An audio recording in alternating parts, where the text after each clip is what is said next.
Welcome back to the Timeless Tales Library, where the world outside fades and a new story begins.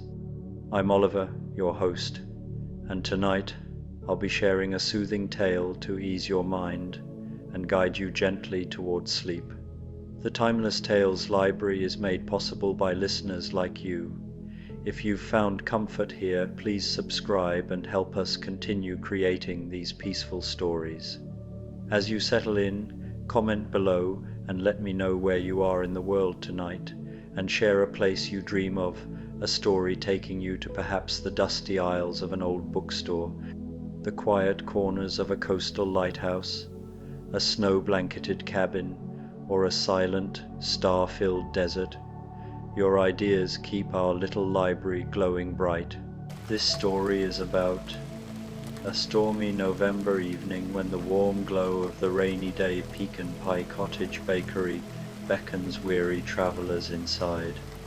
As rain drums steadily against the windows, familiar faces from cherished tales arrive one by one, each seeking shelter, warmth, and the bakery's legendary Thanksgiving pecan pie creations. In this safe haven filled with cinnamon-scented air and firelight, old stories are gently shared over cups of spiced cider, and new friendships bloom as quietly as steam rising from fresh-baked pastries. Now, close your eyes and breathe slowly. Tonight, you're not in your room. You are descending into the sunken library within the Timeless Tales Library. Here, the air is thick with peaceful silence, and the light is soft and hazy, filtering down from the water's surface far above. Every shelf is covered in smooth green moss, and the books glow with a soft bioluminescent light. The only sounds are the gentle currents and the occasional brush of a fish's tail. Feel yourself sink deeper, your body becoming as weightless as a page adrift in the water. Your bed is a soft bed of sand at the bottom of this quiet sea, cradling you securely. Release your jaw, your shoulders, and your hands. Let the pressure of the day lift from you, rising to the surface like a stream of bubbles. Let the stories of the Timeless Tales Library drift into your imagination like schools of colorful silent fish. The Coziest Rainy Pecan Pie Cottage Bakery, a Thanksgiving Autumn Bedtime Story for adults. The November rain had been falling since afternoon, soft at first, then steadier as evening drew its dark curtain across the neighborhood. Not the fierce, frightening kind of rain that sent people scurrying in alarm, but the gentle, persistent sort that settled into your bones and made you long for warmth, for light, for somewhere safe to rest. And there, at the corner where Maple Street curved into Chestnut Lane, the rainy day Pecan Pie Cottage Bakery glowed like a promise kept. Its windows multi-paned and slightly wavy with age cast warm amber light onto the rain-slicked sidewalk. Inside, you could see the flicker of what must be a fireplace, and if you stood close enough, even through the storm, you might catch the scent of butter browning, of pecans toasting, of cinnamon and nutmeg, and all the warm spices that meant autumn was settling into its deepest, coziest corner before winter arrived. The bakery itself was a small building, cottage-like in its proportions, with stone walls partially covered in ivy that had turned brilliant crimson for the season. The wooden door was painted a deep, welcoming blue, and above it hung a hand-carved sign that read simply, "Rainy Day Pecan Pie Cottage Bakery," in letters that seemed to have been formed with great care and no hurry at all. Smoke curled from the chimney, grey against the darker grey of the storm clouds, and the rain made soft percussion on the slate roof, a gentle, rhythmic sound that was neither urgent nor alarming, just present, like a lullaby that had no ending. Inside, the baker moved quietly through the warm space, tending to things that needed tending. The ovens hummed their steady song. Trays of pecan pies in various sizes cooled on wooden racks, some traditional, with their tops glossy with caramelized filling, and pecans arranged in perfect spirals. Others more experimental, tiny pecan tarts topped with maple whipped cream, pecan pie bars drizzled with dark chocolate, hand pies shaped like autumn leaves with pecan filling tucked inside their golden crusts. The baker, whose face you could never quite see clearly, always turned toward the oven or the counter, always in shadow or backlit by the fire, worked with the calm efficiency of someone who knew exactly what was needed before it was asked for. There was a pot of spiced cider warming on a side burner, filling the air with notes of clove and orange. There was a kettle beginning its quiet whistle. There were cups and saucers waiting, cream in a small pitcher, honey in a ceramic pot with a wooden dipper. Everything was ready. Everything was waiting. And then, as if summoned by the very coziness of it all, the blue door opened. The first to arrive was a young woman with rain-dark hair and eyes that held the memory of both Kansas prairie and Emerald City spires. Dorothy Gale stepped inside, shaking drops of water from her sensible traveling coat, and paused just past the threshold to take in the scene before her. Oh, she breathed, and it was a sound of pure relief. The baker looked up, though you still couldn't quite see the face clearly, and nodded toward a small table near the fireplace. Welcome. You look like you've been traveling. Dorothy smiled, that brave, open smile of someone who had learned that kindness was the most powerful magic of all. I have been, not by tornado this time, thankfully, but travel all the same. I was visiting friends in the city, and the train brought me back this afternoon. I was trying to walk home when the rain picked up, and then I saw your lights. She moved toward the fire, drawn by its warmth, and that was when she noticed the pies. Her eyes widened. Pecan pie. I haven't had good pecan pie since. She trailed off, remembering a farmhouse in Kansas, Aunt Em pulling a pie from the oven. The way home had smelled exactly like this. Sit, the baker said gently.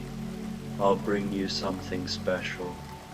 Dorothy sat in one of the mismatched chairs near the fire. This one had a cushion covered in fabric printed with tiny acorns, and let out a long breath she hadn't realized she'd been holding. Outside, the rain continued its gentle drumming. Inside, the fire crackled softly, and the warmth began to seep into her tired muscles. The baker returned with a plate bearing a generous slice of traditional pecan pie, its filling the color of amber and honey, the pecans on top toasted to perfect nuttiness. Beside it sat a smaller plate with a pecan pie hand pie shaped like a star, its golden crust decorated with leaf cutouts that revealed the dark, sweet filling beneath. And something warm to drink, the baker added, setting down a mug of spiced cider that steamed gently in the firelight.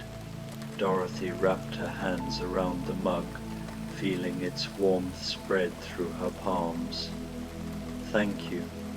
This is exactly what I needed. How did you know?"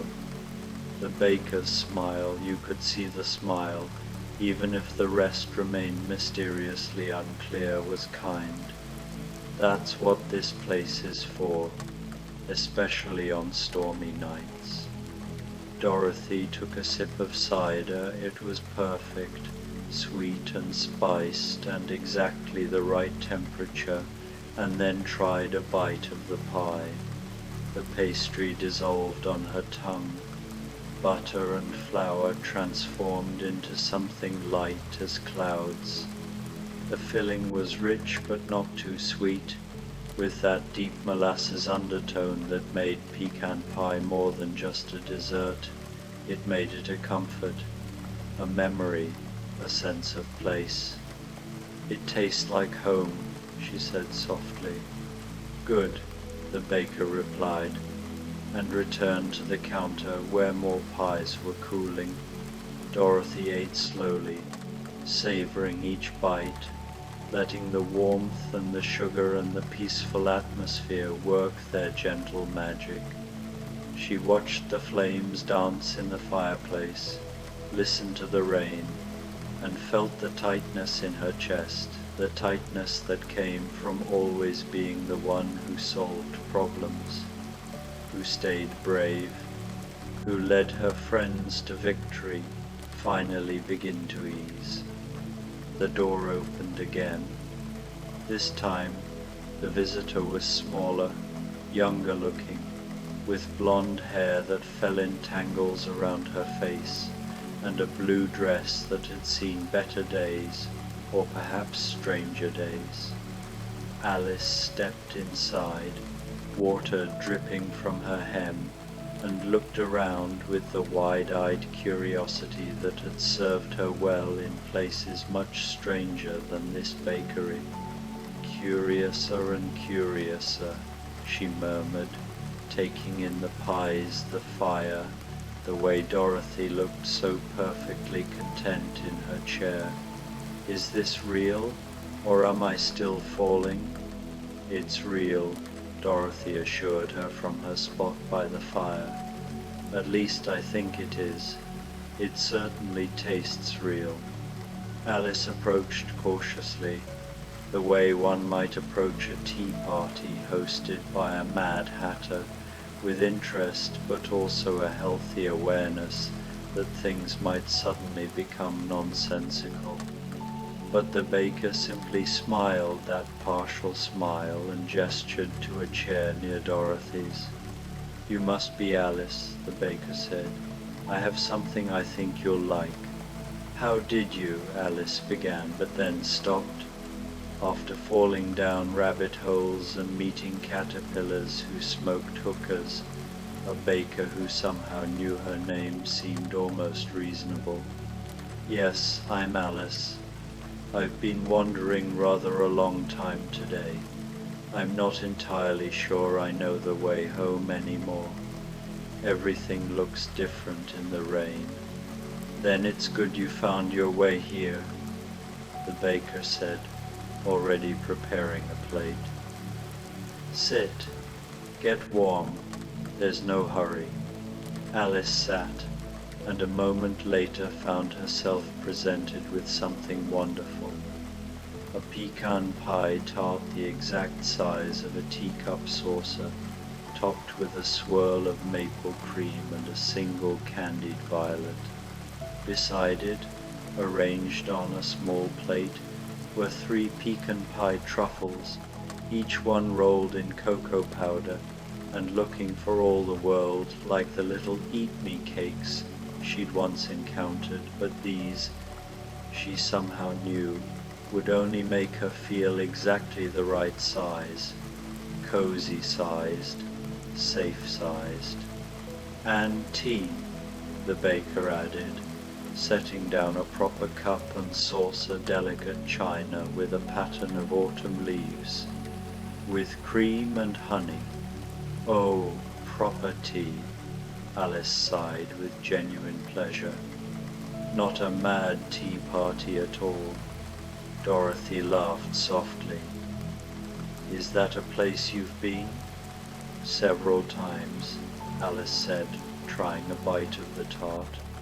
The pecan filling was silky and rich, the crust buttery and short, the maple cream adding a gentle sweetness that made everything taste like autumn leaves and cozy afternoons. Though I must say, this is infinitely preferable. The tea is actually in the cups for one thing, and nobody's being rude about the time. Time, Dorothy mused. I spent so long trying to get home, and now that I'm back, sometimes I'm not sure what to do with all of it. Yes, Alice agreed eagerly. That's exactly it. After adventures like ours, ordinary time feels quite strange, doesn't it? Too slow or too fast, never quite right. They sat together in comfortable silence for a moment, eating their pie, listening to the rain. The fire popped gently. The baker moved in the background, preparing more treats, the movements so soothing in their quiet competence that just watching was restful. The door opened a third time. The young woman who entered was taller, older, or perhaps simply carried herself with the confidence of someone who had always known her own mind. Jo March pushed through the door with characteristic energy, though she was clearly soaked through. "What a storm!" she exclaimed, unwinding a damp scarf from her neck. "I was at the publisher's office going over my latest manuscript, and I completely lost track of time. By the time I looked up, it was pouring. I thought I'd have to swim home." She paused, taking in the bakery with a writer's observant eye. "But this is like something out of a story. The kind of place characters stumble into when they need it most." "Maybe that's exactly what it is," Dorothy suggested with a smile. Jo's face lit up. "Are you characters too? Or am I making that up?" "Depends on how you define it," Alice said philosophically, nibbling a truffle. "Are we characters if we've had adventures, or only if someone wrote them down?" "You're here," the baker interjected gently, "and that's what matters. Come sit. You're wet and tired, and I have pecan pie." Jo needed no further invitation. She claimed a third chair near the fire, forming a small semicircle with Dorothy and Alice, and the baker brought her a plate that made her actually gasp with delight. On it sat a thick wedge of what could only be called a literary masterpiece, a pecan pie brownstone, several layers tall, with traditional pecan pie on the bottom, a layer of chocolate pecan filling in the middle, and topped with a pecan streusel that had been baked until it was crunchy and caramelized. Beside it, a pecan pie cookie the size of her palm, studded with chocolate chips and looking deeply, wonderfully indulgent. "Oh my," Jo breathed. I'm going to need to write about this." "May I? I'm working on a new book about, well, never mind what it's about. But this could be a scene, a perfect scene. Write what makes you happy," the baker said simply, and brought her a large mug of coffee. Real coffee, dark and rich, with cream already swirled in. Jo took a bite of the brownstone and actually closed her eyes. This is what Thanksgiving should taste like. This is what coming home should taste like. She opened her eyes and looked at her companions. I'm Jo, by the way. Jo March. I write, obviously. I can't seem to help it. Dorothy, Dorothy said warmly. I travel. I can't seem to help that either. Alice, I fall into things, Alice added with a small smile. They laughed together, the easy laugh of people who understood what it meant to have experiences that didn't quite fit into ordinary conversation. And they ate their pie slowly, savoring every bite while the storm outside continued its gentle symphony against the windows. Do you know what I love about pie? Jo said after a while, her voice softer now, the energy settling into contentment. It's democratic. It doesn't matter who you are or where you've been. Good pie is good pie, and it welcomes everyone the same way. Like this place, Dorothy observed, looking around at the warm bakery with its mismatched furniture, its shelves lined with cookbooks and the occasional novel, its windows that somehow made even the storm look beautiful. Exactly like this place, Jo agreed. The door opened again, and they all turned to see who would arrive next. This visitor was different, smaller, four-legged, with velvet soft ears and button eyes that had seen much love. The velveteen rabbit hopped carefully through the door, shaking droplets from his worn fur, and looked around with the quiet dignity of someone who had become real through being loved and who knew the value of warm, safe places. The baker came around the counter immediately, crouching down. Hello, little one. You're welcome here. The rabbit's nose twitched. I smelled pecans and cinnamon. I was hopping home from the nursery. I visit the children there sometimes. You see, tell them stories, and the rain caught me. Then I smelled your baking.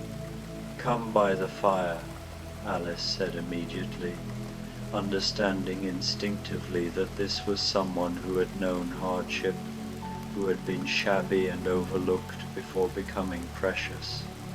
She moved her chair to make room. There's plenty of space. The rabbit hopped closer, settling on a small cushion near the hearth, and the baker brought him a special plate. Tiny pecan pie bites, just the right size for small paws, and a thimble-sized cup of warm milk sweetened with honey and a tiny dash of cinnamon. For me? The rabbit asked, his button eyes shining in the firelight. For you, the baker confirmed. Everyone who needs warmth and pie finds their way here on nights like this. The rabbit took a careful bite of one of the tiny pies. They were perfect miniatures, with real pecans and filling that was neither too sticky nor too hard, and sighed with pleasure. This reminds me of being new, he said softly, when I first belonged to the boy, when everything was perfect and safe. You're real now, though, Jo said gently, recognizing a fellow character when she saw one. That's worth something. Oh yes, the rabbit agreed. Being real is the best thing of all. But sometimes it's nice to remember the safe times too, the warm times. That's what tonight is for, Dorothy said, reaching down to gently stroke his soft ears, remembering that it's okay to rest, that we don't always have to be on adventures or being real or solving problems. Sometimes we can just be. They sat together, the four of them, three travelers from different stories and one who had become real, and let the bakery work its magic. The fire crackled, the rain fell, the scent of pecan pie and cinnamon and coffee and warm milk filled the air. Outside, the world was stormy and dark. Inside, everything was exactly as it should be. The door opened one more time. The last visitor arrived with a burst of characteristic enthusiasm, despite being thoroughly drenched. Anne Shirley practically tumbled through the door, her red hair plastered to her face, her eyes sparkling with the joy of someone who found adventure and beauty even in getting caught in a rainstorm. "Oh," she exclaimed, pushing wet hair from her eyes. "Oh, this is exactly the kind of place I've always imagined. A sanctuary on a stormy night, all warm and golden, with the smell of baking, and are those pecan pies? Real pecan pies. I've read about them in books, but we never had them at Green Gables. We had apple and wild strawberry, but never pecan. And I've always wanted to try one. And this is just like something from a story. And oh, I'm dripping all over your lovely floor. I'm so sorry." The baker laughed, a real laugh this time, warm and genuine. "Don't worry about the floor. It's used to rain. Come in, come in, join the others." Anne looked over at the group by the fire, and her face transformed with delight. Others. Oh, how wonderful. I love meeting new people, or characters, or whatever we all are. She hurried over, somehow managing to look graceful even while soaked. "I'm Anne with an E, Anne Shirley from Prince Edward Island. Though I've been studying in the city and was on my way back when the storm hit. And I know I talk too much, but I can't help it when I'm excited, and I'm very excited about that pie." She said all this in what seemed like a single breath, and the others couldn't help but smile. "Sit down before you float away," Joe said with amusement. "I think we're all characters here, or dreamers, or both." Anne sat, and the baker brought her something spectacular, a slice of honey pecan pie with a golden crust and filling that had been infused with real clover honey, topped with a crown of candied pecans that caught the firelight like amber jewels. Beside it, a pecan scone drizzled with maple glaze and a cup of tea that smelled of bergamot and autumn spices. "It's beautiful," Anne whispered, for once nearly speechless. "It's the most beautiful pie I've ever seen." "Then enjoy it," the baker said simply. Anne took a bite, and her eyes closed in bliss. When she opened them again, they were shining not with tears exactly, but with the kind of emotion that came from experiencing something perfect in an imperfect world. "It tastes like everything good I've ever imagined, like golden afternoons and kindred spirits, and the feeling you get when you finish a really good book." "Yes," Alice said, "exactly like that." They sat together now, all five of them, 6 if you counted the baker, who moved quietly in the background but was somehow part of the circle too, and for a long while no one felt the need to speak. They simply existed together in the warm space, eating pie, drinking their various beverages, listening to the rain and the fire and the quiet sounds of the bakery settling into evening. Finally, Dorothy broke the silence. "What do you think makes a place feel safe?" "Love," the Velveteen Rabbit said immediately. "When you've been loved enough, you recognize places where love lives." "Acceptance," Alice added thoughtfully, "where you can be exactly who you are, even if who you are is rather strange." "Honesty," Joe contributed, "where you don't have to pretend or perform, you can just be real." She glanced at the rabbit. "No offense." "None taken," the rabbit assured her. "I agree entirely. Kindness without strings attached," Dorothy said. "Help that doesn't expect anything in return. Like Kansas, like home, like here. Stories," Anne said softly, surprising them with her quiet tone. "Places feel safe when they hold good stories. Not just books, but the stories of everyone who's been there, everyone who's been welcomed. This bakery has good stories in its walls. I can feel them."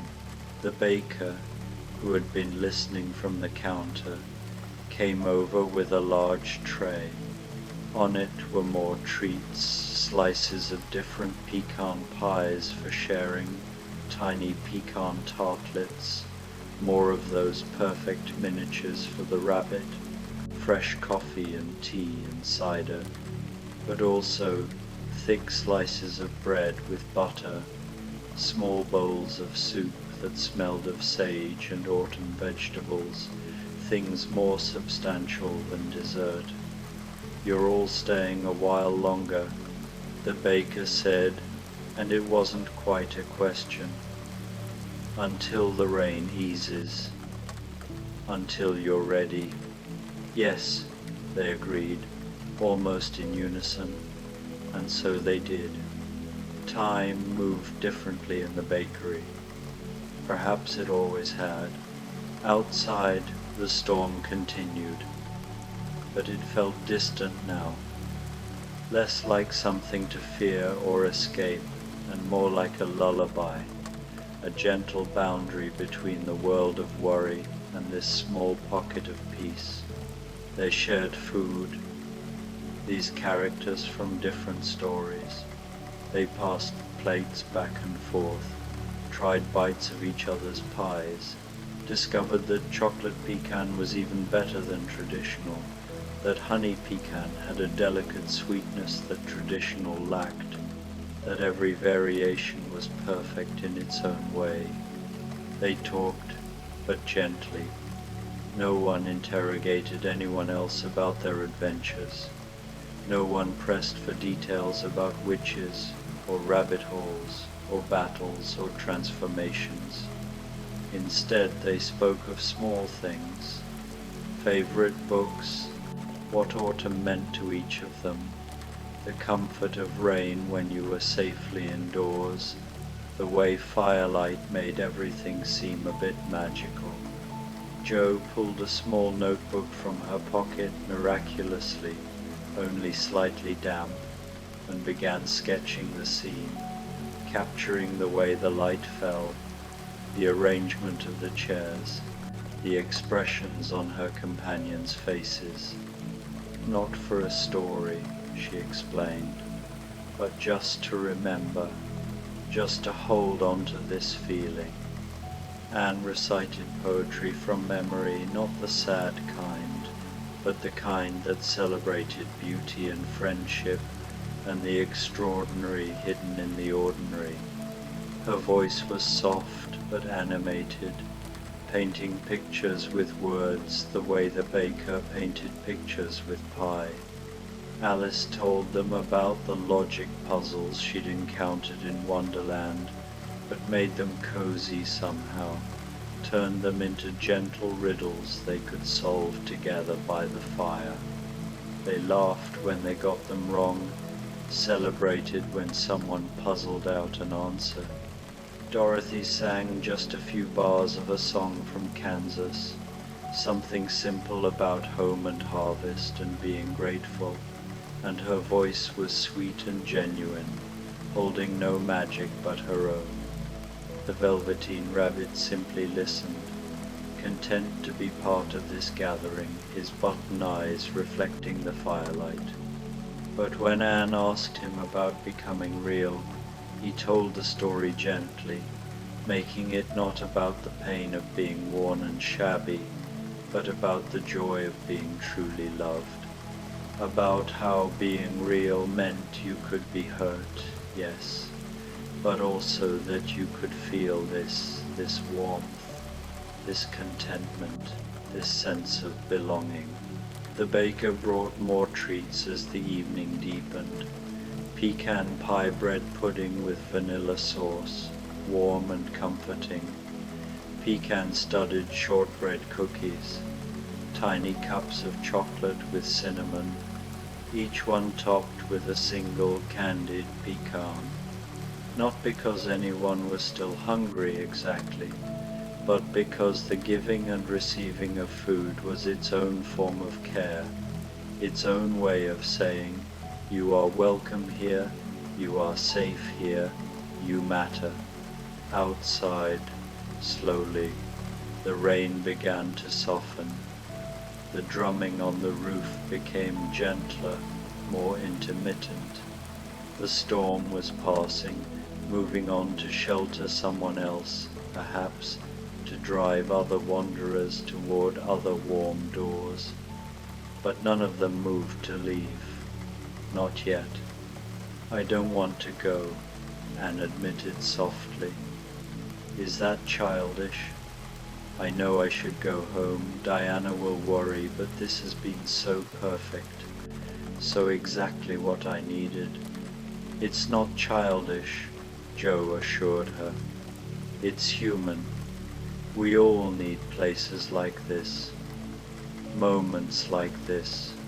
The wonderful thing," the baker said, coming to sit with them for the first time, settling into a chair that seemed to appear just for this purpose, "is that this place doesn't disappear when you leave.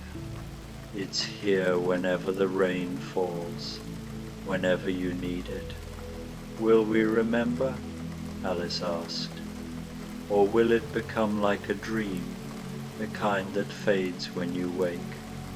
"You'll remember," the baker promised. "Maybe not every detail, but you'll remember the feeling, and that's the important part. When you're caught in storms, the real kind or the other kind, you'll remember that places like this exist, that peace is possible, that you can be safe and warm and exactly who you are." Dorothy reached out and took Joe's hand. Joe took Anne's. Anne took Alice's. Alice carefully held the Velveteen Rabbit's soft paw, and the rabbit, completing the circle, stretched out to touch Dorothy's knee with his other paw. They sat like that, connected, as the fire burned low and the rain became just a whisper against the glass. "Thank you," Dorothy said to the baker, "for the pie, for this." "Thank you for coming," the baker replied. "A bakery needs people to share its bread. Stories need listeners. Magic needs believers." "Are you magic?" Anne asked, her voice drowsy now, the warmth and the food and the peace finally catching up with her excitement. The baker smiled, that mysterious smile. "I'm a baker," Maybe that's the same thing. They didn't leave all at once. They left the way they'd arrived, one at a time, when they were ready, when the pull of home became stronger than the pull of the fireside. First the Velveteen Rabbit, hopping to the door with his tiny belly full of pecan pie, turning to wave goodbye with one velvet paw before heading out into the night that was now just mist and occasional drops. Then Alice, who left with a pecan tart wrapped carefully in brown paper, a treat to take home or to her next adventure, whichever came first. Jo followed, her notebook full of sketches and her mind already working on how to capture this evening in words, though she suspected some things were too perfect to fully translate. Anne lingered longer, helping the baker clean up or trying to, though the baker insisted it wasn't necessary, and finally left with a recipe for pecan pie carefully written in elegant script, a promise that she could recreate a piece of this magic at Green Gables. Dorothy was last. She stood at the door, looking back at the bakery that had given her exactly what she'd needed, not just shelter from the storm, but a reminder that home wasn't just a place in Kansas. Home was any place where you were welcomed, where you were safe, where someone handed you warm pie and asked for nothing in return. "Will you be here," she asked the baker, "if I come back?" "I'm always here," the baker said, "especially when it rains." Dorothy smiled, drew her coat around her shoulders, and stepped out into the night. The rain had stopped entirely now. The air smelled clean and fresh, washed free of dust and worry. Overhead, breaks in the clouds revealed stars, bright and steady. She walked home through the quiet streets, a heart full of pecan pie and gratitude, carrying with her the memory of firelight and friendship and the certain knowledge that magic was real. It just looked different than people expected. It looked like warm bakeries on stormy nights. It looked like strangers becoming friends over shared desserts. It looked like being exactly who you were and finding that was not just enough, but perfect. Inside the rainy day pecan pie cottage bakery, the baker cleaned the last dishes, banked the fire, and set out fresh ingredients for tomorrow's baking. The ovens cooled with small ticking sounds, like clocks winding down. The chairs sat empty, but somehow not lonely. They held the warmth of the people who'd sat in them, the impression of good company, the echo of gentle conversation. Outside, the last of the clouds drifted away, and the moon emerged, full and silver, casting long shadows across the quiet neighborhood. Somewhere, a night bird sang. Somewhere, a door closed softly as someone arrived home safe. And in the bakery, on the windowsill, a single pecan pie cooled in the moonlight golden crust, glossy filling, pecans arranged in a perfect spiral, waiting, patient and sweet and ready for whoever would need it next. For tomorrow there would be rain again, eventually. There were always storms, always journeys, always reasons to seek shelter. And when the rain came, the lights would glow warm in the windows. The door would be unlocked, the ovens would be ready, and there would be pie warm and generous and exactly right for anyone brave enough or weary enough or lucky enough to find their way to the blue door at the corner where Maple Street curved into Chestnut Lane. There would always be pie and peace, and the promise of being welcome, whoever you were, whatever story you carried with you into the warm and the light. Sleep well, traveler. The bakery will be here when you need it.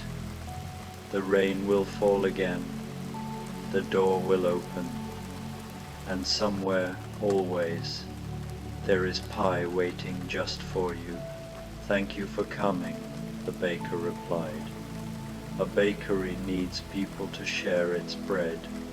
Stories need listeners. Magic needs believers. Are you magic? Anne asked, her voice drowsy now. The warmth and the food and the peace finally catching up with her excitement.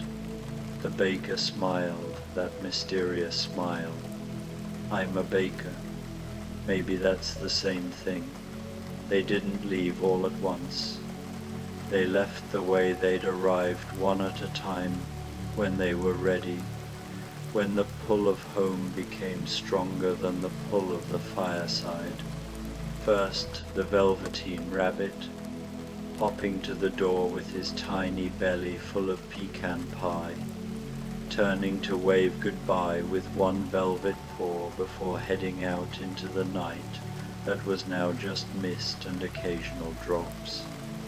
Then Alice, who left with a pecan tart wrapped carefully in brown paper, a treat to take home or to her next adventure, whichever came first.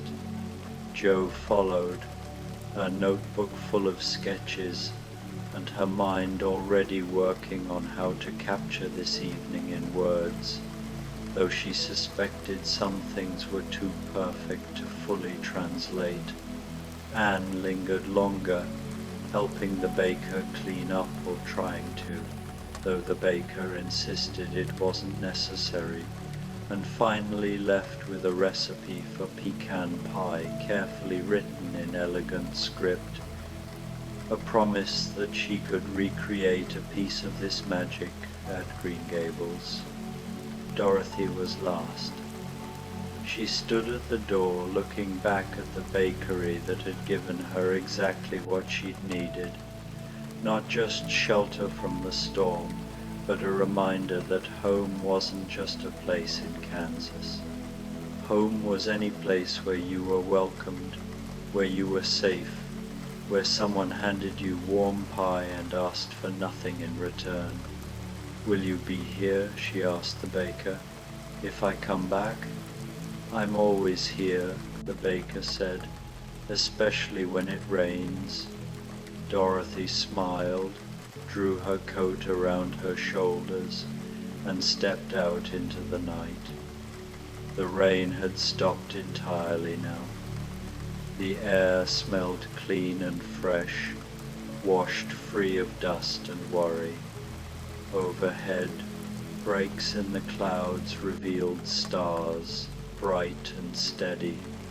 She walked home through the quiet streets, a heart full of pecan pie and gratitude, carrying with her the memory of firelight and friendship, and the certain knowledge that magic was real. It just looked different than people expected.